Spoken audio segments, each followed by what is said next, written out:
The book of Psalms does not begin in safety. It begins with movement, with a man stepping carefully through the dark, listening for sounds behind him, unsure if the next moment will bring rest or danger. The words that would become psalms were not written in calm places. They were carried through dust and fear, memorized in breathless moments, whispered when silence felt safer than sound. This is the journey no one talks about. Before the music there was running. Before the worship there was waiting. Before the peace there was survival. The psalms were born on the road. Somewhere between one hiding place and the next, a man lifted his eyes and spoke to God.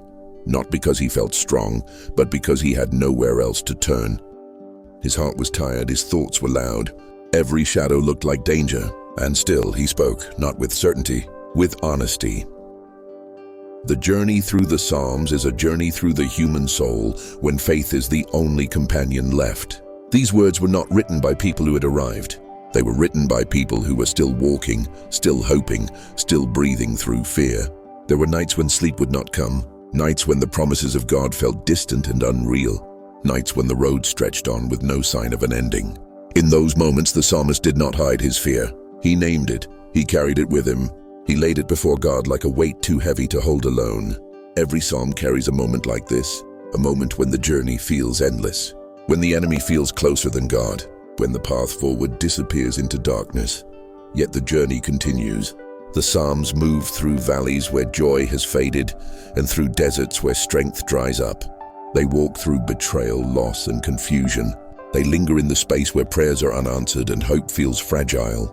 But something happens along the way, not suddenly, not dramatically. Slowly, a shift begins to take place, not in the surroundings, but in the soul. The danger remains. The night does not immediately lift. The road does not suddenly become easy, but the traveler changes. Fear is still present, but it no longer rules. Pain is still real, but it no longer silences faith. The Psalms teach us that trust is not the absence of fear. It is the decision to keep walking with God while fear remains. This journey does not skip the hard parts. It moves directly through them. It stays long enough to feel the weight of sorrow, long enough to hear the questions echo, long enough to acknowledge the exhaustion. And then, without forcing it, the words begin to turn, not into celebration, but into resolve. A quiet confidence forms, not because the threat has vanished, but because God has not. Somewhere along the road, the psalmist realizes that even in the darkest stretch, he is not alone. God is not waiting at the destination. God is walking with him now. That realization changes everything. The Psalms do not rush to victory. They walk toward it slowly, step by step, breath by breath. They teach the soul how to survive the journey without losing faith along the way. This is the adventure hidden in the book of Psalms. Not the adventure of conquering enemies, but of enduring uncertainty. Not the adventure of strength, but of dependence. Not the adventure of answers, but of presence. Each psalm marks a place on the road where someone chose to keep trusting God, even when the journey hurt. And that is why these words still matter. Because we are still walking. We still face nights that feel too long. We still carry fears we don't speak out loud. We still search for God in places where the path feels unclear. The Psalms were written for travelers like us, for those who are not finished, for those who are still becoming, for those who keep walking, even when the road is hard. The book of Psalms is not a destination. It is a companion for the journey. And if you listen closely, you can still hear the footsteps, moving forward, one prayer at a time.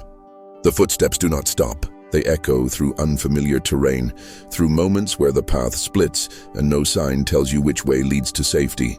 The traveler keeps going, not because he is confident, but because standing still feels more dangerous than moving forward.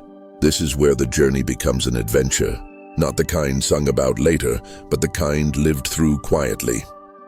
The Psalms begin to change tone here, not because circumstances improve, but because something inside the traveler hardens. Not with bitterness, but with resolve. He has been afraid long enough to know fear's voice. He has been tired long enough to recognize exhaustion when it speaks. And yet, with every step, he learns something new. Fear does not get the final word.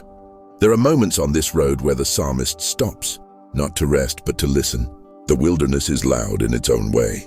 The wind carries memories. The silence amplifies regret. Old failures walk beside him like shadows that refuse to leave. He remembers promises God spoke long ago, promises that once felt bright and certain. Promises that now feel distant, almost cruel in their delay. The road has stretched longer than expected. The journey has cost more than he thought he could give. And still he walks. This is where many turn back. But the Psalms are written by those who didn't. They were written by people who reached the edge of their strength and discovered that God was still there. Not fixing everything, not rescuing immediately, but present. There are nights on this journey when the psalmist looks up and asks questions he never thought he'd ask. Questions that don't sound holy. Questions that feel risky to say out loud.